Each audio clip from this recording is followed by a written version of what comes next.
Bonjour à tous. Dans le cadre de l'émission sur Conscience TV, j'ai le plaisir de recevoir à nouveau Jean-François Millepied pour un sujet vaste que nous allons tenter d'explorer ensemble, le Reiki. Bonjour Jean-François Millepied, vous pouvez nous expliquer plus en détail l'origine du Reiki et évoquer avec nous Mikao Usui, si je prononce bien son nom, dans sa création? Oui, bonjour et merci à vous de me recevoir une nouvelle fois. Euh, le Reiki est un vaste sujet très très intéressant et qui me captive beaucoup puisqu'il fait partie des fondements de ma structure quelque part, de ce que je suis maintenant et de ce que j'en fais surtout. Mikao Usui est décrit comme un personnage un peu de mythologie. On en arrive à cela maintenant. Et en fait, c'était un grand humaniste, très certainement ayant une immense spiritualité, et qui l'a amené à découvrir de très nombreuses cultures, de voyager en Inde, au Népal, dit-on, hein, ça c'est encore, mais en tout cas de rencontrer de nombreuses cultures différentes de la sienne qui l'ont amené à avoir une espèce de synthèse de ce qui peut être comme une approche, et de cette synthèse en faire un chemin, surtout un chemin qui nous a transmis, ce qui est De- important, très important. D'origine japonaise, Mikao Usui? D'origine japonaise, oui, d'origine japonaise. Il est décédé assez tôt, hein, quand même, à même pas 60 ans. Donc, bon, cette, il avait fini sa vie. Moine, Mhm. dit-on, certains le présentent comme un moine catholique. Le Japon avait été christianisé depuis longtemps et c'est possible. À quand remonte-t-il, Mikao Usui? C'est une personne du 19e, 18e, 20e, c'est quand? Alors, Mikao Uzui, c'est 1865-1926. D'accord, 19e siècle, alors 19-20e, ok. Ok, ok. Et donc, il a été à la fin d'une époque trouble qui en a précédé une autre, hein, évidemment, mais dans une époque où la vie était certainement rude dans ces contrées et où il n'était pas bon d'être différent, certainement. Et, mais il a certainement été un esprit très, très curieux d'énormément de sujets et de philosophies diverses. Apparemment, dans le catholicisme qui avait colonisé le Japon à cette époque, il n'avait pas trouvé la réponse nécessaire et il serait allé la chercher ailleurs. En tout cas, il nous a ramené une méthode à la fois spirituelle, principalement, j'ose parler de spiritualité dans l'approche Reiki, pour éviter tout ce qui peut être religion ou groupement quelconque. La spiritualité ne peut pas être dominée, ne peut pas être un outil de manipulation, elle ne peut être qu'individuelle. Elle ne peut être qu'un chemin individuel là-dedans. Et il nous a donné cette méthode, cette approche qui nous a permis de chacun, de nous en tout cas, pour moi, de me construire, je vous en parlerai peut-être un peu plus loin, mais de cette méthode qui nous a permis de devenir un peu plus autonome. Qu'est-ce qui vous a attiré personnellement vers le Reiki? Et puis, même au quotidien, quelle est sa place dans votre vie? C'est justement l'autonomie qui m'a intéressé au niveau du Reiki. Je pratiquais pas mal de techniques, on peut les appeler comme ça, d'origine diverse, on peut le dire aussi, mais qui n'étaient pas totalement structurées avec une réelle méthode. J'avais été picoré un petit peu au cours de mes expériences, initiation aussi des pratiques, et je m'en satisfaisais, mais je ne pouvais pas communiquer réellement sur une méthode connue, reconnue. Je n'avais pas ce label, ce tampon, et je l'ai trouvé auprès du Reiki. Ça me permettait de communiquer sur un sujet que tout le monde partageait, surtout que le Reiki correspondait exactement à ce que j'avais synthétisé dans d'autres pratiques.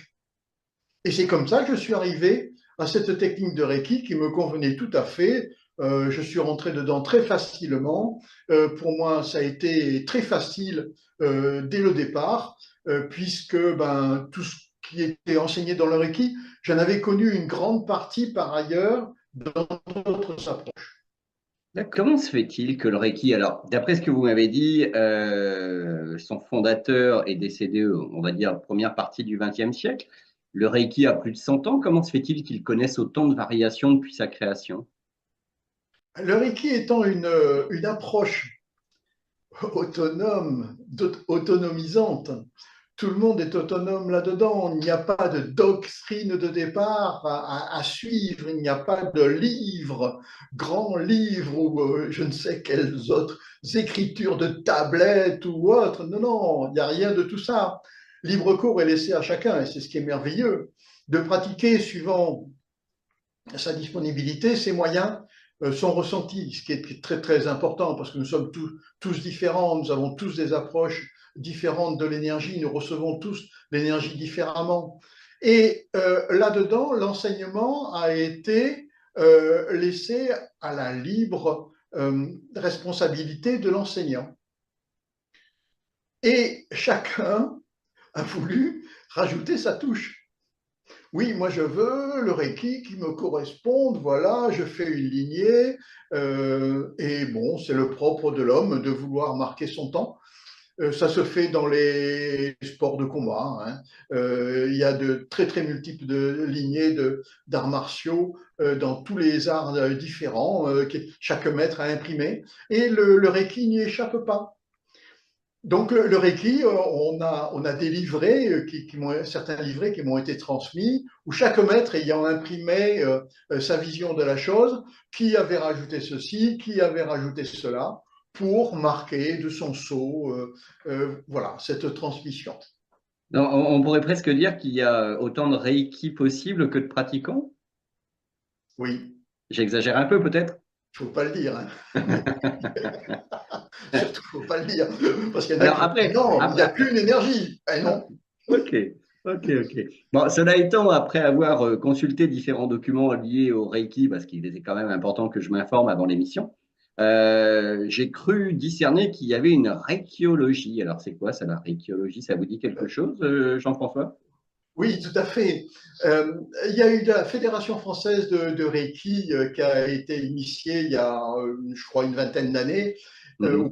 ou un peu moins. Et puis, il y a de la Reikiologie qui a même pas une dizaine d'années, je crois, qui est arrivée. Mais ça a été des méthodes pour codifier, pour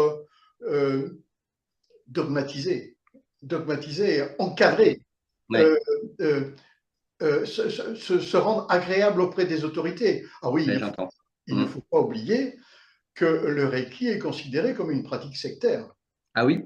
Ah, ça, je ne le savais pas. Et par la, reconnu comme tel, ah oui, d'accord. par la Mivilude. Ah, ok. Je ne Euh, savais pas du ça, tout. et alors là-dessus, certains sont inquiets et voulant en sortir, ont institué des cadres. Ces Mhm. cadres, on en fait des groupes et des groupes, voilà, on a la Reikiologie, alors qui est un ersatz total, hein, total du Reiki. Ça a Ok. le nom du Reiki, ça a la couleur du Reiki, mais je peux vous assurer, non. c'est de la psychoanalogie, enfin, étude ou autre, mais Ouais, ouais. Mais ce qui est quand même inquiétant dans la démarche, c'est que visiblement, c'est rattaché à la Fédération française de Reiki, si je ne dis pas de bêtises, hein. je ne C'est veux ça? pas pousser le bouchon Ah, plus loin de cette ok, affaire, ok. mais en géobiologie, nous rencontrons exactement le même problème ou à peu près. Donc, Mhm. parmi nous, des gens veulent se faire adouber par les Ouais. autorités et porter un label qui correspondrait, en fait, c'est du marketing, hein, Mhm. total, parce Et que la volonté d'apporter un gage de respectabilité et de crédibilité par ailleurs, j'imagine. ah ben, ça peut être intéressant. Mhm. Ça peut être intéressant à partir du moment où ça ne dévoie pas la Ouais, démarche initiale. bien sûr, bien sûr. Et auquel cas, oui, ça va. Mais en la matière, J'ai des doutes, hein. Alors du coup, ça me fait rebondir sur un point. Qu'est-ce qui caractérise de fait le Reiki traditionnel et comment on peut le différencier des autres formes de Reiki? Ça va être bien difficile. Ça va être bien difficile. Bien difficile. Vous allez le retrouver auprès de gens qui vont vous proposer un enseignement, comment dire, pas, un enseignement évolutif, partant déjà d'une première rencontre qui va être autour du Reiki avec une séance. Ça va être des gens qui vont vous proposer des rencontres de préparation au niveau de la méthode. Ça va être des gens qui vont proposer un accompagnement peut-être hein, avant toute initiation et surtout pas des gens qui vont proposer un week-end dans une région certes charmante peut-être, hein, de France ou de Navarre, avec un week-end où vous allez rencontrer le maître et où vous allez être initié immédiatement sans approche ni quoi que ce soit. Il ne vous connaît pas, vous ne le connaissez pas, comment voulez-vous accepter ces énergies? Voilà, ça c'est les premières choses. Et puis après, dans les tout premiers instants du Reiki, il faut que la personne qui vous initie soit capable de vous parler. Alors, le terme est un peu peut-être mal choisi puisqu'il s'adressait à l'enseignement il y a quelques années, dizaines d'années même, c'est le cadre de référence. Nous ramener la personne qui veut être initiée au cadre de référence de l'époque. Au cadre de référence de l'époque, d'une époque sortant du Moyen Âge japonaise, associant une proximité de la nature, associant un certain équilibre personnel, associant une qualité de vie hors de pollutions diverses et variées, associant une spiritualité synthoïste ou autre, mais respectueuse de l'environnement, respectueuse des lignées, respectueuse féodale hein, presque, hein, mais respectueuse de sa vie propre et de ce qui nous entoure. Et principalement avec une constante de toutes ces sociétés-là, c'est une connexion à la Terre. La D'accord. connexion à la Terre participant à un équilibre. Mhm. Voilà. Vous avez évoqué, Jean-François, là, un mot, le mot lignée. Qu'est-ce que vous entendez par là? Et puis, quelle est l'importance de la lignée dans la transmission du Reiki? La lignée, c'était, alors au début, c'était certes intéressant parce qu'on voyait les enseignants, les divers enseignants qui avaient pu travailler sur la transmission. Maintenant, étant donné que la lignée est de plus en plus importante, je crois que les dévoiements sont nombreux et ça devient plus difficile de s'y référer.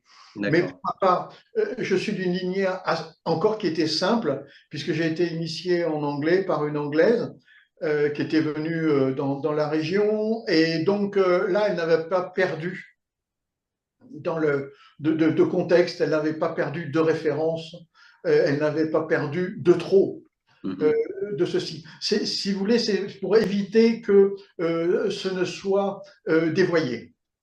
D'accord. Ça prenne un chemin ou un autre, et il est intéressant de voir, tant qu'il est possible, de reconnaître les gens qui sont inscrits dans cette lignée. Et si on revient sur la pratique du Reiki, concrètement, ça se déroule comment une séance de Reiki traditionnelle et quels sont les points clés de cette séance? Voilà, la première des choses dans une séance de Reiki, c'est que la personne soit d'accord avec la démarche.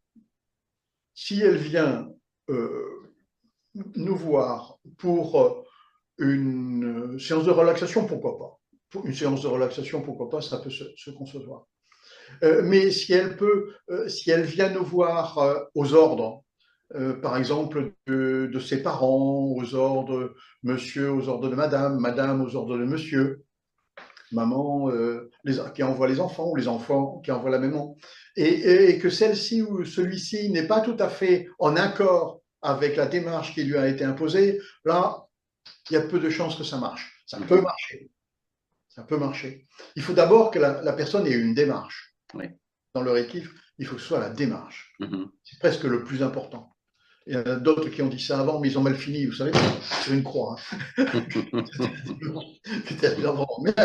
Mais voilà. Et là c'est le plus important. Après, le reste, c'est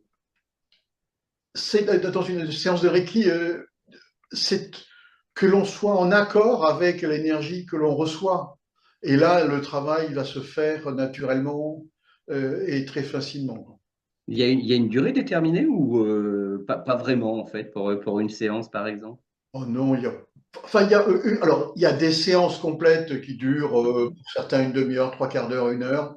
Ok. Euh, Après, il peut y avoir des petites, comment dire, interventions juste pour un bobo, pour Mhm. passer le feu, ou autre. Hein, il y a pas de code là-dessus. Je me suis Ok. vu rentrer dans une voiture accidentée, faire du Reiki à la personne qui était bloquée dans la voiture Mhm. pour Mhm. lui permettre de soutenir, ou attendre les pompiers avec une personne. Et là, voilà, et ça m'est arrivé plusieurs fois, et les soutenir. Il y a pas de temps, on peut en faire. Il y a pas de durée, quoi. Il y a pas de règle générale. Il y a une séance qui est codifiée par Mhm. Mikao, qui est très intéressante, hein, euh, avec un temps à respecter, plus ou moins. Mais ça, D'accord. c'est dans les premiers temps pour les personnes qui apprennent, Ok. pour leur donner un cadre. C'est Mhm. super intéressant et important. Et après, vous faites ça au feeling. Ok. Ok. Mais alors de ce que je comprends, une séance de Reiki est uniquement individualisée ou ça peut être aussi collectif? Oui. Oui, il m'est arrivé de recevoir une dame, non, Ouais. plus son amie, parce qu'elle n'osait pas venir toute seule. Elles sont venues avec deux enfants. Ah, eh bien, dans ce cas-là, on ne fait pas de Reiki collectif. Enfin, quoi qu'il m'est arrivé sur des arts martiaux, de faire des séances de méditation, et ça s'apparentait à du Reiki ou à peu près. Bon. Mais dans cette séance-là, où j'avais deux adultes plus deux enfants, Ok. à la dernière personne, dernier enfant qui est passé, tout le monde dormait. Hein. Ah, tout le monde Efficace. avait pris sa dose. Hein. D'accord. C'est-à-dire que dans les séances comme celle-ci, quand on reçoit les parents avec les enfants, Ouais. on ne peut pas recevoir des enfants euh, Mhm. comme ça, quand on reçoit les parents avec les enfants, ben, tout le monde en prend. Bon, D'accord. alors, le Reiki est dirigé sur une personne, mais pas que. Visiblement, ça marche bien. Quels sont les bienfaits qu'on peut attendre d'une séance de Reiki? Alors, les bienfaits en règle générale, quoi. Oh, la liste est Et tellement vaste, j'imagine. importante, mais la liste. Vous pouvez, vous commencez par passer une douleur. Mhm. Passer une douleur, vous savez, c'est le bisou de la maman, hein, pour son enfant, qui fait passer la douleur. On connaît tous ça, hein, Ouais, et ça ouais, bien marche. sûr. Ça marche. Hein. Oui, Mhm. oui, oui, c'est naturel, quoi. Il y a les animaux se font ça entre eux, hein. Ils se libèrent des douleurs. Euh, mais après, ça peut être, on peut passer le feu, on peut passer Non, mais des. justement, Jean-François, un coupeur de feu, sans le savoir, applique du Reiki, ou en le sachant d'ailleurs, éventuellement. Le Reiki est une appellation qui a été donnée à une démarche énergétique, mais cette Mhm. démarche énergétique, elle était partagée dans le monde entier, D'accord, je par, comprends. par toutes les cultures traditionnelles. Par toutes les cultures traditionnelles. Et j'ai une petite liste parce que oui, il y a quelquefois, j'en oublie, mais vous avez les Chinois, c'est le Qi, Mhm. les chrétiens, c'est la lumière, l'Esprit Saint, les hindous ont le prana, Sakti, les Russes ont le bioplasme, Ok. les écoles ésotériques ont la force cosmique, la conscience universelle. Mhm. C'est là-dedans que j'ai été enseigné, j'ai reçu d'enseignement. Les Égyptiens, ils avaient le Nu. Dans le Pacifique, on a du mana. Et Teilhard de Chardin nous parlait de nos sphères. Et puis, pour un petit peu de plaisanterie, mais pas que, dans Star Wars, vous aviez la force. Oui, qu'elle Eh soit ouais, avec vous. oui, mais ils en parlaient. Oui, Ils oui, je comprends. Je vous comprends. rappelez de l'extrait. Très bien, très bien, très bien. C'est magnifique. Moi, on a vu ça. J'étais avec une personne, c'était en 81, Mhm, dans un cinéma, 81, on n'avait pas la vidéo. Et on a reçu cette information. Alors, cette personne, c'était une rosicrucienne et martiniste. Je ne sais pas si vous voyez un peu le chemin effectivement. Oui, oui. de ces gens-là. Quand on a eu enfin, ce moment-là, on s'est regardé, on n'en revenait pas en 81. Mhm, mhm. Et maintenant, c'est totalement d'actualité dans votre émission. Ouais, bien sûr, bien sûr. Bah, alors par contre, je vous ferai pas l'intervention, l'émission, pardon, version Maître Yoda parce que euh, question à l'envers posée, il faudra. Donc, Je ne suis pas Jedi. est-ce qu'il existe des contre-indications à la pratique du Reiki? Oui, de nombreuses, oui, oui, Oui, oui. à savoir. D'abord, que la personne ait une certaine appréhension, euh, Mhm, enfin, répulsion même, de ces pratiques-là, qu'elles viennent aux ordres, qu'elles qu'elle qu'elle doute de vous-même mhm, pour une raison ou pour une autre. Là, faut pas insister. Après, il y a d'autres. Alors, je ne l'ai jamais vu, mais ça m'a toujours été dit qu'il fallait faire attention aux gens qui avaient des pacemakers. Parce que, étant donné qu'on ralentit toute la physiologie, mhm, mis à part le foie, étant donné qu'on ralentit toute la physiologie, le pacemaker n'aime pas trop ce genre au niveau du cœur. Il n'aime pas mhm. que le cœur ralentisse de trop. Donc, il y a une contre-indication au niveau des gens ayant un pacemaker. Mis à part ça, il y en a Mhm. aucun. Mais c'est étonnant parce que de la manière dont vous me le présentez, j'ai le sentiment, alors je dis peut-être une bêtise, hein, que sur certains aspects, ça s'approche un petit peu de l'hypnose avec la notion de sommeil profond. Je suis dans le faux ou il y a une petite part de vrai dans ce que je raconte là? Euh, j'ai j'ai eu des séances d'hypnose. Mhm, Euh, très jeune, très jeune, oui, j'ai fait de la méditation, mhm, qui est de l'hypnose. Euh, on a L'hypnose a une démarche euh, consciente, qu'elle soit de la personne qui vous y amène ou de vous-même si vous faites de l'auto-hypnose, il y a une démarche consciente. Là, le Reiki, nous recevons une énergie. Le Reiki s'apparente plus à du magnétisme que faisait mon grand-père qu'à de l'hypnose. d'accord, Mon grand-père d'accord. était magnétiseur, il posait les mains, ça marchait sur tout le monde sauf sur moi. Mais bon, Mhm. c'était comme ça. Alors, je reviens sur l'hypnose. Il existe des cas où les gens ne croient pas du tout en l'hypnose et soient facilement hypnotisés. Est-ce que ça marche aussi dans le cas du Reiki? C'est-à-dire qu'une personne vient voir, parce qu'on évoque un petit peu ce que vous disiez, les personnes qui viennent à contre-cœur ou un peu dans une démarche forcée. Supposons que quelqu'un vient voir, n'adhère pas trop au principe du Reiki ou n'y croit pas trop et finalement ça marche très très bien. Ça peut arriver? Oh, très, très, très, très souvent. Ouais. Et j'ai l'habitude de dire, à la fin de ce genre de séance, le Reiki est plus fort que toi. Parce que la personne, non, non, j'ai pas dormi, ah, non, non, non, j'ai pas dormi, puis elle a ronflé toute la séance. Bon, et donc, bon, on va pas contredire, la personne va pas Ouais. la chagriner, et après, on l'accompagne et on dit, voilà, les effets pourront se produire soit instantanément, ce qui arrive assez souvent, soit dans, je sais pas, une semaine, un mois, voire 6 mois. Hein. Six Mhm, mois mhm, après, suivant l'acceptabilité de la personne. Parce que le fait que le recevoir de l'énergie Reiki, c'est pas la personne qui donne son énergie, hein, c'est pas le mhm. magnétiseur hein, Ok. qui donne son énergie, c'est une énergie qu'on canalise. Alors, on croit pas, ça c'est autre chose. Bon, certaines personnes ne peuvent pas admettre ce genre de choses, tant pis pour eux. Hein. Mais cette énergie-là va travailler sur la personne à laquelle cela est destiné.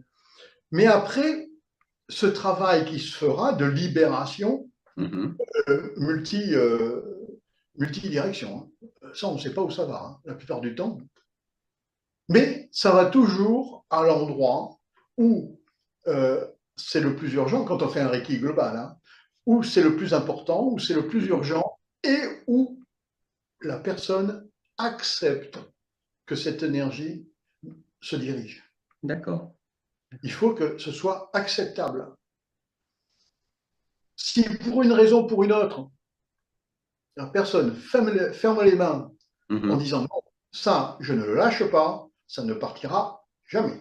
D'accord. Ok, C'est je à comprends. moi, je ne supporterai pas de perdre ça, ça fait partie de mon identité, enfin, certainement, de très très multiples causes.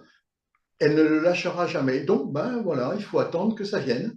Et puis, Mhm. si elle accepte plusieurs séances, ou si elle vient vous voir plus tard, ou autre, ça se lâchera peut-être au moment où elle sera capable de dire, ben voilà, maintenant ça, je le laisse partir. Si j'en reviens au bienfait qu'on peut attendre d'une séance de Reiki, par exemple, ça peut agir sur des maladies psychosomatiques ou des maladies récurrentes. Alors non, quand je dis récurrentes, j'avais en tête un zona, de l'eczéma ou des choses comme ça, ou pas du tout. Ça n'a rien à voir véritablement. Les zonas, c'est quasiment accepté par la médecine, puisque les médecins, quand ils n'y arrivent plus, quand ils en ont marre de bourrer leur gens de chimie, ils nous les envoient et ça Mhm. part assez facilement. Ok. Si ça ne fait pas 2 ans que la personne a un zona, Oui, euh, mais là, on est dans une démarche de Reiki ou de magnétiseur? le Reiki est un magnétisme d'énergie universelle. Ok. Le magnétisme, c'est le magnétiseur qui donne son magnétisme, D'accord. qui donne son énergie. Ok. Ok, ok. Pour l'avoir fait pendant de nombreuses années, avant de découvrir l'énergétique assez tôt, parce que j'ai découvert l'énergétique, j'avais à peine un peu plus de 20 ans, pas plus. Mhm. Mais avant, je faisais du magnétisme comme tout un chacun. Euh, Ça fatigue énormément, hein. Oui, je peux imaginer. Oui, oui, indéniablement. Il faut pas avoir une dizaine de clients toute la journée parce que là, vous êtes complètement vidé, quoi. Alors, si, oui, on peut avoir, les magnétiseurs le font, hein. Ouais. Ils prennent une dizaine de clients à la journée, ça ils Mhm. le font, mais ça, c'est du commerce. Ouais. Mhm. Mais Ouais. Ouais, ouais, je comprends. il ne faut pas tomber là-dedans, quoi. Enfin, certains travaillent comme ça, mais euh, en Reiki, 4 personnes par jour, Mhm. 5, allez, pas plus. Sauf que là, c'est de l'énergie universelle, d'après ce que vous m'avez dit. Oui, mais même, Ouais, quand même. Ouais. quand même. Ouais. Ah Ouais, je oui, comprends. à ce moment-là, je vous parle de séances de 3 quarts d'heure, 1 heure, hein. Ouais, Pas des séances d'un quart d'heure, hein. je comprends très bien. Si on fait des séances de quart d'heure, on peut faire plus de gens. Mais est-ce que le résultat est tout aussi fiable? Alors, la fiabilité dans la démarche, Ouais. C'est dans la... subjectif. oui, bien sûr, heureusement que c'est subjectif, sinon nous ne serions plus des humains, hein, quelque part, nous Mhm. serions des machines, et les personnes Ouais. sur lesquelles nous devrions travailler seraient des machines aussi. Mhm. Et c'est subjectif, certes, mais quand même, hein, pour avoir vu, bon, ça fait 20 ans que je pratique, euh, pour avoir pratiqué pas mal, bon, subjectivité, oui, d'accord, je veux bien, mais non. Alors, bon, j'arrive à endormir des chevaux, enfin, quelqu'un Reiki normal, hein, de deuxième niveau ou troisième niveau, encore plus, et on endort les chevaux, quoi. Vous voyez la grosse masse que c'est, là, Mhm. Mhm. des bestias, c'est pas possible, là, ils dorment. Alors, question paradoxale, un petit peu en contre-courant, j'allais dire. Puisque le praticien en Reiki donne son énergie ou transmet de l'énergie universelle, comment il se recharge? Toujours par l'énergie universelle. D'accord, Toujours d'accord, par d'accord. l'univers. Puis après, bon, quand vous êtes fatigué, il faut arrêter. Mhm. Euh, Mhm. vous avez besoin de vous substanter aussi, vous avez besoin de vous mettre à la terre, vous avez tous besoin d'équilibre, encore plus euh, pour vous-même qui pratiquez que pour les gens à qui vous le transmettez. Mhm. Quand je parle de mise à la terre très facilement en indiquant aux gens comment faire, aller marcher pieds nus dans la rosée. C'est une physiologiquement, il y a un effet. Mhm. On l'a prouvé en bioélectronique de Vincent, on a fait des travaux là-dessus, en bioélectronique, en bioélectronique de Vincent, pour démontrer les effets de la mise à la terre avec différentes possibilités. Alors, on en avait des tapis, il y en avait qui se marchaient à la terre et autres. Et là-dessus, oui. Et donc, le praticien doit encore plus, encore plus aller là-dedans et se nettoyer, se recharger, se ressourcer et se reposer. D'accord. Supposons que je me lance dans la pratique du Reiki ou je fais appel à un praticien de Reiki. Comment je détermine celui qui est fiable de celui qui l'est moins, selon vous? Euh, alors là, c'est non, il faut pas partir comme ça parce que là, vous n'allez pas y arriver, ça va donner des échelles de valeur. Moi, je Mhm. suis incapable de quantifier, certains le voudraient, hein, qu'on puisse le faire, la valeur d'une personne par rapport à une autre. Ok. C'est pas possible parce que le résultat, d'abord, enfin, quand c'est une douleur, une foulure, une réparation suite Mhm. à un membre brisé, une reconstruction quelconque, une cicatrisation, un choc, un hématome important ou autre. Oui, on peut faire des comparaisons Mhm. entre telle efficacité ou telle autre, bien sûr, ça, pourquoi pas. Mais après, la pratique du Reiki ou recevoir du Reiki va devoir se faire avec une personne qui vous convienne. Ouais. C'est ce que j'allais évoquer, c'est ce que je me disais, par-delà la pratique, est-ce qu'il y a une notion de feeling ou de ressenti vis-à-vis du praticien qui peut être un élément influent ou pas C'est nécessairement, ouais. important, c'est très important. Très important. C'est important, l'accueil et le contact que vous avez avec la personne est très important. Mhm. Après, une fois que vous avez ressenti les premières choses, ce que je conseille aux gens que je rencontre, c'est de changer de thérapeute, de goûter d'autres énergies. Mhm. Mhm. Parce que dans ces pratiques-là, nous avons l'énergie universelle qui est pour tout le monde la même et autres, mais nous avons quelque part une transmission différente. Ma compagne travaille en Reiki, elle travaille en médecine traditionnelle chinoise et homéopathie, donc elle a d'autres pratiques Mhm. et je sais que son Reiki est différent du mien. Il est plus enveloppant, plus accompagnant, plus, plus Plus doux féminin. et féminin. Alors que le mien est plus masculin. Et d'un certain côté, je l'appelle quand le sujet est délicat, il faut faire attention à la personne, et d'un autre côté, elle va m'appeler quand c'est un peu plus guerrier. D'ailleurs, ça m'amène à une question complémentaire. Il peut y avoir une intervention à deux praticiens ou c'est complètement impossible? Bon, même plusieurs, hein. Plusieurs? On fait des interventions, enfin, on a fait des échanges Reiki à plusieurs, et on se met à plusieurs sur une personne et un tour de rôle, on tourne comme ça. Et là, c'est superbe, hein. C'est superbe. Mais avec mon compagne, oui, nous faisons sur des cas difficiles, de cas de Reiki énergétique, mais vraiment, enfin, c'est du musclé, quoi. Mhm. Euh, Nous travaillons à plusieurs, oui, nous travaillons à deux dessus, hein. On ne- on n'hésite pas à le faire et c'est nettement plus agréable pour la personne qui reçoit et agréable pour nous parce que on se pourrit moins. Je On comprends. ça tire, hein, ça tire sur la couenne, hein. Oui, je comprends très bien. C'est- Lors d'une séance, quelle est l'importance de l'intention du praticien? Bah, s'il n'y en a pas, hein, je vois pas ce que ça va donner, hein. S'il n'y en a pas, je vois pas trop ce que ça va donner. Et ça serait. Non, c'est tout dans le. Il doit être à 100% là-dedans, hein. Il doit être à 100%, hein. Là, il n'y a pas de.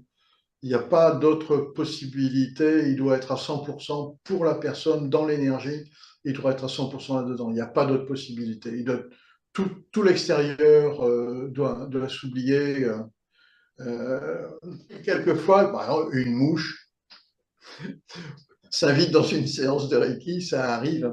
Et elles viennent se poser quelquefois sur les mains. Et quand je vois si je suis bien dans la séance, je ne sens pas la mouche. D'accord, c'est un révélateur, effectivement. Ouais, Et tiens, ouais. si je la sens, on dit oula, Je bon, suis ça pas fait dedans. oui, pas tout à fait dedans, oui, mais pas tout à fait. Ok. Mais d'ailleurs, si je reviens aux praticiens, j'imagine que des prédispositions personnelles, je vous donne un exemple concret, le praticien n'est pas très très en forme et a des soucis de santé. Est-ce que ça peut influer sa séance et les résultats qui peuvent en découler?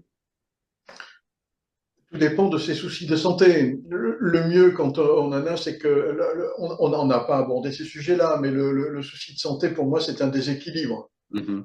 Déséquilibre, c'est lié à une faiblesse. La faiblesse, c'est lié à un manque. Le manque, c'est de l'énergie. L'énergie, si elle n'est pas totalement dans le praticien, que fait-il là, quoi? Mhm. Ok. Voilà. Donc, logiquement, le praticien qui n'est pas bien, on va dire, pour simplifier, ne devrait pas pratiquer tant qu'il n'est pas revenu à un certain équilibre. Je ne C'est ce vois que pas comment ouais, ils peuvent faire autrement, quoi. c'est ça, c'est ça. Je crois que dans une séance de Reiki, vous travaillez avec les chakras, si je ne me trompe pas. Comment vous travaillez avec les chakras lors d'une séance? On travaille avec beaucoup, beaucoup de choses. Et Mhm. entre autres, l'équilibre énergétique du corps. Et l'équilibre énergétique, ce sont des corps éthériques, c'est-à-dire des volumes autour de la personne qui sont palpables par des mains déjà un peu entraînées, bien sûr, mais qui sont palpables et où on va sentir les champs d'énergie de la personne. Ces champs d'énergie, ça, pour commencer par la partie que tout un chacun peut ressentir plus ou moins, que ce soit agréable de serrer une personne, tout ça, on rentre dans son champ d'énergie, c'est ça le champ d'énergie. Et donc ces champs d'énergie-là autour de la personne sont en lien avec des centres énergétiques du corps que l'on appelle les chakras. Ces chakras sont des centres qui reçoivent l'énergie ou la dispersent, ça dépend de la vitalité de la personne. Et ce sont des endroits où il va être très facile de mettre l'énergie adéquate. C'est-à-dire que, pour faire simple, au pied, on va travailler sur l'ancrage. Et quand on arrive au sommet de la tête, on va travailler sur des parties plus éthériques, spiritualité et réception d'énergie. D'accord, Et donc, nous d'accord. avons 7 chakras entre les deux, là, Mhm. et 5 chakras dans le dos qui sont importants, sans vouloir entrer dans le détail, sur lesquels on va pouvoir travailler et en fonction du déséquilibre ressenti sur la personne, adresser une redynamisation de ces lieux en Mhm. adressant l'énergie nécessaire pour qu'elle retrouve une vitalité. D'accord. Donc, si je reviens sur les effets du Reiki, on va prendre deux exemples concrets. Le Reiki peut être utilisé pour soulager la douleur, qu'elle soit, alors j'allais dire ponctuelle ou récurrente. Oh, tout à fait, sans problème, sans Ouais. problème. Et même à distance, mon plus, gros chantier, je l'ai fait au téléphone, une personne qui était partie à La Réunion, l'île de La Réunion, hein, Mhm. et faire un stage de karaté et qui avait éclaté ses ligaments croisés. Une mauvaise manip. Et je lui ai fait des séances à distance pour qu'elle puisse terminer son stage avec les ligaments croisés cassés. Détruit. D'accord. Et Ah, elle était une personne Reiki déjà, hein. mhm. Ah, mais avec des effets sur le court terme? Oui, elle a pu finir son stage Oui, d'accord. et elle a dû être opérée en rentrant en France. Donc, est-ce qu'il confirme que le présentiel n'est pas déterminant dans la pratique du Reiki? Absolument pas. Oui, d'accord. Et D'accord, c'est d'accord. là où ça peut être délicat. Et j'ai rencontré ce cas de mes voisins qui avait un problème de mollet. Un problème de mollet, un ligament qui avait eu une petite faiblesse et qui est venu me voir pour que je le soulage. Ce que j'ai fait, hein. Bon, j'ai soulagé, il n'y a eu aucun problème. Et puis ce voisin est venu me revoir quelques jours après en disant ton truc, c'est pas bon. Parce qu'effectivement, je sentais pas la douleur, mais ça a cassé à côté maintenant. Oui. La douleur est là pour, c'est un signal. Ouais, ouais, bien sûr. Donc la douleur, on peut l'enlever, mais Mhm. pas trop. La douleur est un signal. Il faut Mhm. savoir que si on a une faiblesse quelque part, lui redonner l'énergie nécessaire pour se reconstituer, oui, mais que la personne ne sollicite pas trop ce muscle pour éviter que ça ne recasse, comme mon voisin à côté, quoi. Ouais. Et si on prend d'autres mots, alors des mots plus présents du 20e ou du 21e siècle, le stress, l'anxiété, ça marche tout autant? Bon, oui, bien sûr. Le Ouais. stress et l'anxiété sont un manque d'équilibre général. Mhm. Si vous êtes équilibré, vous n'avez plus de stress ni d'anxiété. Alors, évidemment, si le stress et l'anxiété viennent d'agressions extérieures, il va peut-être falloir commencer par réduire les agressions extérieures. Ouais, c'est Si vous évident. allez au Mhm. boulot avec la boule au ventre et autres, bon, Ouais. ça va pas être Ouais. possible. Ouais, ouais. Mais tout ce qui est traumatisme dû à un stress récurrent peuvent être éliminés par ces méthodes. Tous les traumatismes que l'on a, il y a d'autres méthodes qui essayent de proposer ça, sont très très facilement résolus avec le Reiki. Tout ce qui est mémoire de traumatisme, on travaille sur la prime enfance, on travaille même sur les mémoires in utero, on travaille Mhm. en transgénérationnel, on travaille, alors là, on va dans les générations précédentes, on travaille, voilà. Donc, le Reiki n'a pas de limite, ni dans l'espace, ni dans le temps. Dans le temps, on peut travailler sur les traumatismes qui ont été vécus par des générations précédentes, Mhm. obligatoirement, qui vous ont transmis. Ça, je travaille en transgénérationnel depuis de nombreuses années aussi, et j'avais commencé par des chevaux ou sur un cheval. J'arrivais pas à résoudre le problème et je me suis aperçu, parce que pour ces recherches, je travaille en Reiki, mais je travaille pour la recherche en radiesthésie, et je m'étais aperçu que le traumatisme venait de ses ascendants. Et donc, ce qui m'a fait travailler sur le père et la mère, et de ce cheval. Et en travaillant sur ses ascendants, j'ai réglé le problème de la descendance. D'accord. Ça a été mon premier travail transgénérationnel que j'applique maintenant très régulièrement, quasiment automatiquement, dans tous les traumatismes qui peuvent être d'origine justement de ce côté-là. On parvient à expliquer les mécanismes par lesquels justement le Reiki agit sur le corps ou sur l'esprit? Pour les expliquer, peut-être oui, certainement. On libère l'énergie négative qu'il peut y avoir sur un corps, un événement qui s'est produit, un lieu de la même manière, hein, parce qu'on n'a pas parlé de, mais ça rejoint la géobiologie. Hein. Mhm. Je travaille en Reiki, en géobiologie beaucoup, quoi. Et en dégageant cette énergie négative. C'est ce que faisaient les curés autrefois, hein, lorsqu'ils bénissaient une maison, lorsqu'ils bénissaient une personne. Ils la libéraient de ces tensions dues Mhm. à des mémoires, dues à des traumatismes, en réélevant l'énergie vibratoire de la personne. C'est ça une bénédiction de curé. C'est Mhm. ça, c'est uniquement ça. Hein. On n'a rien inventé dans le Reiki. Hein. Le Reiki, ce sont des méthodes multiculturelles qui ont juste été codifiées dans un sens euh, par Mikao Usui pour Mhm. le transmettre, mais c'est quelque chose qui existe dans toutes les religions. Libérer les tensions, libérer les mémoires, et qu'elles soient, comme je vous disais, présentes, là, actuelles, un traumatisme, un choc, ou transgénérationnel. À votre connaissance, il y a eu des démarches ou des études scientifiques qui prouveraient l'efficacité du Reiki? Bon, je ne crois pas que ce soit entrepris par Mhm, quiconque, puisque vous savez bien que la plupart des études médicales ou pseudo-médicales sont financées par des labos et mhm. uniquement des labos, l'usage des labos pour qu'ils vendent leurs produits de labos. Cela étant, ce sera Donc, intéressant puisque si je me réfère à ce que vous disiez tout à l'heure, vous évoquiez le fait que les médecins vous envoyaient les gens atteints de zona pour lesquels ils ne pouvaient plus rien faire. C'est reconnaître à demi-mot que voilà, le Reiki ou certaines techniques comme le magnétisme ont un effet que la chimie n'apporte pas. mais les hôpitaux ont des listes de permanence de coupeurs Mhm. de feu.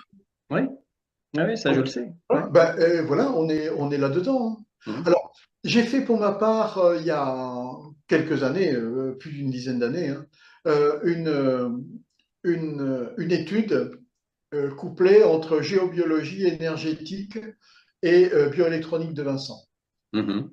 J'ai fait ça en prenant le cas d'une famille, d'une maison et d'une personne qui travaillait déjà en bioélectronique et pour laquelle donc on a corrigé la maison, on a fait d'énergétique, travaillé sur les mémoires et analysé les paramètres de bioélectronique de Vincent. C'est une étude qui est tout à fait personnelle que j'ai fait en relation avec Laurence Gallet, qui est thérapeute dans ce domaine, mais c'est la seule que je connaisse là-dessus. C'est la valeur de mes dires, si vous Mhm. voulez, mais après, c'est déjà très, très, très onéreux, ce genre Mhm. de choses. Il a fallu déplacer la personne entre la Vendée, les Côtes d'Armor. Je comprends. Je ne suis pas dans le même lieu des Côtes d'Armor, donc ça a été Mhm. à supporter. Mais c'est la seule étude que je connaisse, mais ça m'a apporté la validation de ce que j'avançais et de ce que je pensais Mhm. pouvoir faire sur un lieu ou un bien. Mais après, encore, si on veut la meilleure validation de ces pratiques, c'est par le modèle animal, hein. Encore, on y revient, hein. Parce que les animaux, les chevaux de course sont très demandeurs de ce genre de pratique, y compris Mhm. de bioélectronique de Vincent. Selon ce que moi je perçois et comprends, c'est qu'il y a une certaine forme d'hypocrisie du corps médical qui ne va jamais officiellement s'appuyer sur des techniques comme celle du Reiki, mais qui va y faire appel ponctuellement. Qui est horrible. Et qui peut leur taper dessus? Que pouvons-nous y faire? C'est pour ça que j'évoquais la démarche scientifique, parce que le côté factuel des choses pourrait permettre justement d'apporter plus de crédibilité à un mouvement ou à une technique que d'après ce que vous me disiez, est considéré comme une dérive sectaire, et ce qui est quand même quelque peu dommage. Il y a quelques populations qui ont eu des démarches de complémentarité. Ça a toujours été des populations qui ont été euh, écartées des systèmes comme Cuba, par exemple, qui est devenu un peuple, le premier peuple bio au monde, puisqu'ils avaient interdiction d'importer des portées chimiques, qui s'est soigné certainement par des plantes, puisqu'ils n'avaient pas d'autre C'est clair, solution. c'est clair. Il y a un autre peuple qui est en regard avec ces pratiques, alors de diverses manières, certaines je les approuverai, d'autres un peu moins, c'est quand même le peuple russe. Mhm. Le peuple russe a gardé un contact avec une certaine démarche, et l'avantage qu'il y a, c'est qu'à ma connaissance et encore, pour combien de temps ça, j'en sais rien, Big Pharma n'a Mhm. pas pris tout le pouvoir sur ce peuple. D'accord. Les Chinois ont intégré des médecines allopathiques, ont gardé encore des traditions Mhm. dans les campagnes, mais dans les villes, ils sont tous au chimique. D'ailleurs, l'occidentalisation produit son taux d'obésité croissant en Chine par ailleurs. L'un et l'autre se conjuguent de pair. Voilà. Et bon. De dépression certainement, de maladies du système digestif, Bien puisqu'on sûr. leur propose de plus en plus de produits lactés Mhm. pour lesquels ils n'ont pas la digestion adaptée, ni les Ouais. enzymes. ils ne reçoivent pas les enzymes. Oui, la mondialisation. Mais là, vous écoutez les informations comme moi, là, actuellement, toutes les cartes sont en train d'être rebattues et Mhm. espérons que sur la santé, il en sera de même. Ça ne pourra se faire, on l'a vu, que par le poids des usagers, des citoyens, de la société. Ça ne pourra se faire que c'est mon côté militant, excusez-moi, ça ne Allez-y, pourra allez-y. que par ce poids-là et nous ne pourrons avoir un réel pouvoir, c'est beaucoup dire, mais capacité de discernement vis-à-vis de ce dont nous avons besoin et de choix de société, que si nous sommes convaincus de l'intérêt de pratiques autres Ouais. que celles qui ont imposé des millions de morts. Là, les chiffres commencent à sortir au niveau mondial dernièrement en peu de temps. Donc, le Reiki peut être et largement contribuer à autonomiser les gens, à autonomiser les familles. Dans toutes les familles, on devrait pouvoir se nourrir ou agrémenter son alimentation avec des plantes Mhm. pour comprendre que les fameux bouquets garnis du sud-ouest, je ne sais pas si vous connaissez cette région, Fort mais bien. on met des J'y bouquets. suis. Ah bon, on met des bouquets garnis partout. C'est vrai. C'est Je confirme. extraordinaire. Je confirme, je confirme. Ça a des vertus. Mais oui, ça m'a toujours fait marrer depuis. Mais le bouquet garni du Sud-Ouest, c'est extraordinaire. Et Voilà. puis après, autrefois, dans les familles, surtout dans le monde asiatique, on massait les gens, le monde arabe aussi, Ouais. on massait les enfants. Après, la pratique du rebouteux, c'est pas si loin que ça hein, dans notre culture. On veut nous faire imaginer que ça a disparu, mais non. Il y a 50 ans, 60 ans, il y en avait un dans chaque village. C'est vrai, je confirme.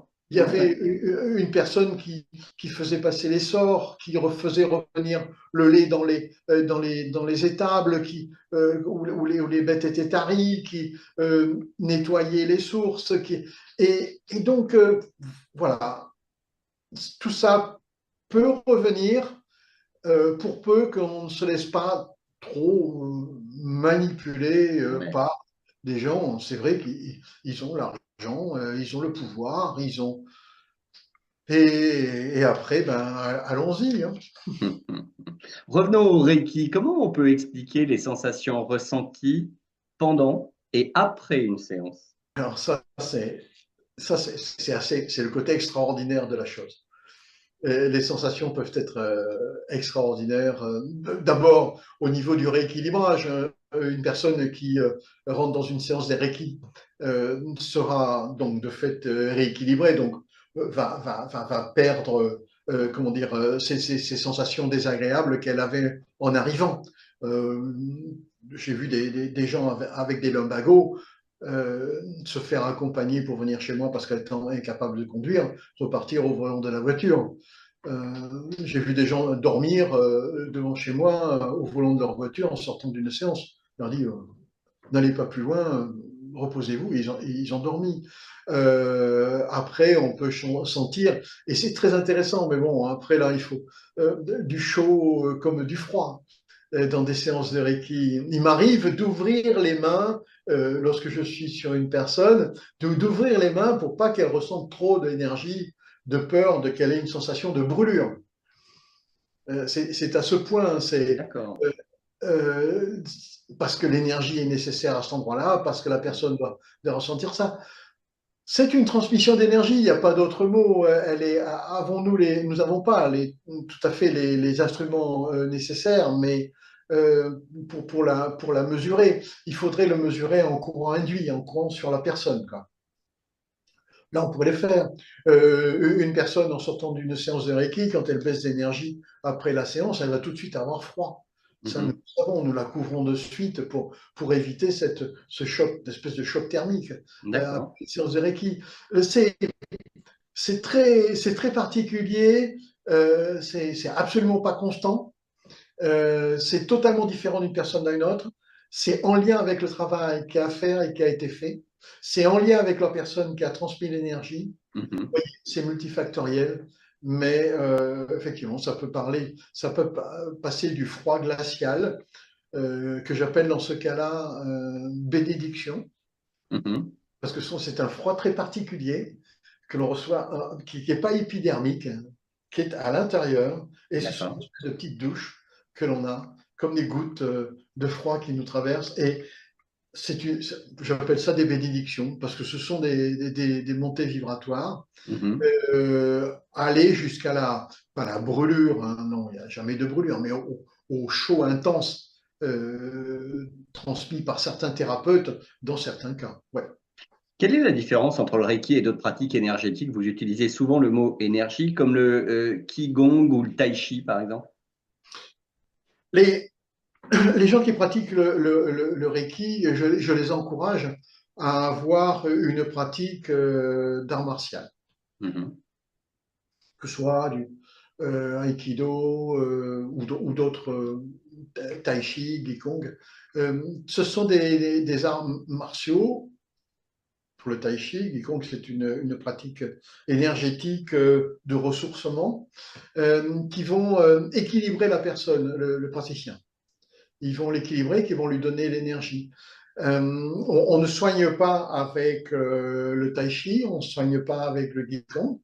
Par contre, la personne pourra se rendre disponible pour récupérer de l'énergie et être en meilleure santé. Alors, elle ne se soigne Mhm. pas, mais elle est en meilleure santé. Donc, voilà, vous voyez la nuance, quoi. Ouais. Ce sont des techniques que j'encourage, mais alors vivement, très, très, très, très vivement, à pratiquer. C'est admirable. C'est génial. Le propos développement personnel est très, très, très utilisé actuellement. On peut exploiter, enfin exploiter, faire appel au Reiki pour le développement personnel? Si vous voulez. si, si vous voulez, les gens qui parlent de développement personnel sont des gens qui ont des approches intellectuelles la plupart du temps et absolument pas énergétiques. Mm. Donc, sont deux mondes totalement différents qui se côtoient pas trop. Le propre du développement personnel, pour ma part, est de captiver une clientèle et de l'avoir accompagné dans le temps. Pour moi, le propre du Reiki, c'est que la personne se débarrasse le plus rapidement possible de ses problèmes et qu'elle passe à autre chose. Dans ma pratique, j'aime bien que les gens que je côtoie soient libérés le plus rapidement possible de toutes les chaînes, les sacs à dos, les boulets qui les encombrent et passent à autre chose. On peut apprendre le Reiki soi-même ou il est nécessaire de suivre une formation? Le Reiki soi-même, pourquoi pas? Mikao Usui l'a appris tout seul. Oui, certes. Mais il y a peut-être Pourquoi pas? besoin d'un accompagnement quand même pour peaufiner, approfondir. Depuis le temps, il y a une méthode qui a été développée. Mhm. Pour ma part, je vous ai parlé de milieux de référence et d'accompagnement que l'on peut avoir, adapté justement aux cultures actuelles et à notre société. Il y a besoin quand même d'un petit moment de décodage, Mhm. d'adaptation à la faire. Mais meilleur sera votre développement personnel. Alors là, j'en arrive à ça. Énergétique, hein, j'entends Ok, équilibre. ok, ok. Plus rapide sera votre compréhension du Reiki, la réception, et ensuite l'efficacité que vous pourrez avoir dans la méthode. Mhm. L'enseignement n'annule pas enfin, toute démarche personnelle. Il y a Oui, bien besoin sûr. d'une démarche personnelle et d'un enseignement Reiki. D'ailleurs, en fait, vous utilisez le Reiki depuis plusieurs années, mais qu'est-ce qui vous a poussé à devenir enseignant concrètement? Alors, d'abord, c'est de connaître le Reiki. Hein. Première chose, je ne connaissais pas, je travaillais en énergétique, comme je disais, depuis pas mal d'années, mais je ne connaissais pas le Reiki. Quand j'ai eu ma première séance de Reiki, première chose que j'ai dit au gars, ce qu'il ne faut pas dire, hein, j'ai dit, bon, bah, écoute, j'achète. Parce que alors là, pour moi, c'était imbattable. Hein. La méthode, là, top. Non, c'était pour plaisanter, mais c'est la performance d'abord, tout d'abord. Quand le premier contact que j'ai eu avec le Reiki, c'est la performance que l'on peut avoir dans la pratique et la performance dans le résultat que l'on peut avoir. Ce qui m'a intéressé, c'était le label Reiki qui existait. Moi, les autres techniques que j'avais, qui étaient plutôt personnelles, ben, personne ne les connaissait et je ne pouvais pas m'en prévaloir. Et après, maître Reiki, ben, c'est arrivé très naturellement. Euh, je vous avouerai que j'avais pas un rond à l'époque et j'ai fait des échanges avec mon maître Reiki et je travaillais pour elle, elle travaillait pour moi. Enfin oui, c'était bizarre parce que je travaillais pour mon maître Reiki en énergétique. Ah ouais, non, c'était très particulier, mais c'était comme ça. J'y peux rien. C'était comme ça, c'était sa vie et c'était la mienne. J'avais d'autres disponibilités et autres. Elle m'a enseigné le Reiki et je lui en suis très très reconnaissant euh, et ça m'a permis d'avoir cette approche. Et après, Maître Reiki, c'est venu comme ça, naturellement, si vous voulez. C'était pas, c'était pas un plan de carrière, c'était rien du tout, puisque j'ai mis très longtemps avant d'enseigner et que j'enseigne, somme toute, très très peu. L'enseignement, la part enseignement est tombée. Il y a beaucoup d'enseignants dans notre région et bah, voilà, on a enseigné, il y en a beaucoup. Dans cette optique, comment vous transmettez les connaissances et les techniques de Reiki à vos élèves? Alors déjà, je reviens un petit peu à ce qu'on s'est dit précédemment. Vous pouvez enseigner en distanciel tout autant? Bon, non, pas en distanciel. Non, non, non, non. Non. Non, ça c'est très mauvais, hein. Ça se Ok. fait, hein. Ça se fait, mais je considère ça, non, non, c'est vraiment à éviter, hein. Encore, et à la limite, pourquoi pas serait-il possible de le faire au premier niveau Reiki? Peut-être. Mais encore, j'ai des doutes. Mais après, non. Ça, c'est plus possible. On a besoin d'être avec la personne, de l'accompagner. Deuxième et troisième niveau Reiki, c'est quasiment de l'individuel. Au premier niveau Reiki, éventuellement cinq six personnes, mais après, c'est de l'individuel. Ça ne peut pas être autrement. Et du présentiel, parce qu'il y a une interréaction à avoir, il y a quand même un échange d'énergie très important, une initiation, c'est pas très simple, hein, ni pour la personne qui initie, on en sort généralement rincé, hein. Autant la personne, généralement, peut être bousculée, celle qui reçoit, autant nous, maître Reiki, ça demande, ça demande de mettre du jus, hein, quand même. Mais là, on est bien d'accord, Jean-François, c'est du cours individuel. Oui. Ouais, il n'y a pas Faut de collectif là. Maître Reiki, oui, c'est des cours individuels. Ça peut être que ça. Il y a une transmission d'énergie qui est faite, qui est flagrante, hein, pour toutes les personnes qui la reçoivent, hein. Ou alors ceux qui ne reçoivent rien, eh bien dans ce cas-là, bon, on ne peut pas dire qu'ils aient été initiés. Je reviens aux enfants parce que vous l'avez évoqué tout à l'heure, vous avez dit que le Reiki pouvait s'appliquer aux enfants, mais en présence des parents, bien évidemment. Alors quand je dis enfant, je préfère dire adolescent. On peut enseigner le Reiki aux adolescents? La plus jeune enfant que j'ai connu enseigner du Reiki, c'était bah, la petite fille de mon maître Reiki, 8 ans. D'accord. 8 ans. Ok. Ok. 8 ans. Baignons là-dedans, c'était normal. La plus jeune personne, je crois qu'elle devait avoir 12 ans. 12 ans, c'était deux jeunes filles qui sont venues avec, bah, j'ai eu le papa qui a reçu l'enseignement aussi. Je ne sais pas, je n'ai pas suivi ces jeunes filles-là, parce qu'elles ont fait des études après. Bon, je les ai croisées deux, trois fois, mais sans plus. Je ne sais pas si elles en ont profité. Je ne sais pas. D'accord. Mais les nouvelles générations maintenant sont en train de démarrer une sensibilité assez extraordinaire pour peu que les parents soient capables de les accompagner. Ouais. Ouais. Les nouvelles générations vont à une vitesse assez extraordinaire et elles auront besoin d'être accompagnées. Alors, pas forcément dans du Reiki, mais dans quelques domaines bien spécifiques, comme l'ancrage. Elles ont besoin énorme d'ancrage, comme la respiration, un besoin énorme d'être accompagné au niveau de la respiration, de comment respirer. Ils font plus de sport, ils font plus d'exercices de respiration, ils ne font plus rien de tout ça, ce qui est une catastrophe, et ils ne savent pas respirer. Je le sais difficilement moi-même, donc je comprends le challenge. Et après, ça, vous voyez deux sujets qui peuvent s'associer au Reiki.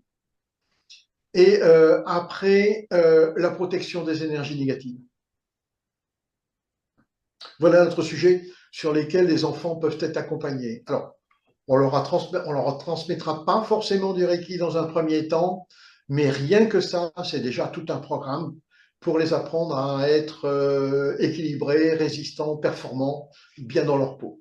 Pour conclure, quelles sont à votre avis les évolutions probables du Reiki au sein de notre société? Doit-on considérer celui-ci comme un élément essentiel à l'équilibre psychique et physiologique de chacun de nous? Majeur, j'oserais dire que c'est un élément majeur de l'équilibre de la société. Je vois les gens que j'accompagne depuis pas mal d'années déjà, qui sont tous des amis maintenant, l'évolution qu'ils ont pu avoir. Je vois l'évolution moi-même que j'ai pu avoir à travers toutes les épreuves que j'ai eu à subir au cours de ces 30 dernières années qui se sont succédés. Je vois quand même l'équilibre que j'ai pu malgré tout sauvegarder ou même acquérir grâce au Reiki. Donc l'équilibre est majeur. Ça accompagne les gens d'âge avancé aussi, ça accompagne très très bien. Au niveau intellectuel, ça permet de se garder dans un état de qualité, hein, et au niveau physique aussi. Donc, au niveau de la société, il y a tout à gagner à travailler sur ces sujets-là. Mais bon, il y en a d'autres qui ont beaucoup plus à gagner en mettant la société sous tutelle, voire curatelle. Donc, ça, je ne suis pas prêt pour le combat de la défense et de cette technique-là pour dire que c'est la meilleure. J'espère présenter aux gens l'approche et leur donner l'envie d'y goûter. Après, ma foi, ils feront comme ils voudront. Il est certain quand un bonbon sucré au sucre hyper chimique, voilà, et conservateur, et colorant, et autres, et même un gâteau fait maison, les enfants seront plus attirés par le bonbon tout coloré. Il y a des moments où on peut accompagner, il y a d'autres moments où on peut difficilement lutter. C'est le pot de terre contre le pot de fer et j'essaye et advienne que pourra, quoi. Les résultats peuvent être extraordinaires, hein. Quand vous expliquez et qu'une maîtresse d'école peut comprendre, parce que je dois avouer que toutes ne sont pas prêtes à accepter de comprendre. Une maîtresse d'école peut comprendre qu'entre un goûter tout chimique, un goûter ou un anniversaire tout chimique, et un anniversaire sans produits chimiques dans une école, parce que ça peut arriver, les enfants vont avoir une réaction différente entre l'hyperexcitation et une vie correcte avec des bonbons à sucre pas chimique, quoi. Et bien qu'il peut y avoir une différence, il y a tout intérêt à avoir des goûters avec des produits respectueux de l'équilibre de l'enfant, et bien même ça, c'est difficile à faire comprendre. Mais une fois que la maîtresse d'école a compris la démarche, elle fait la différence. Nous garderons pour la fin la phrase de Maître Yoda qui dit que la force soit avec vous. Merci Je Jean-François partage Villepied. ça. Merci à vous. À très bientôt, Au une revoir. émission à retrouver sur Conscience TV. Et puis rendez-vous le mois prochain, Jean-François. À À bientôt. bientôt. Au Merci. revoir. Au revoir.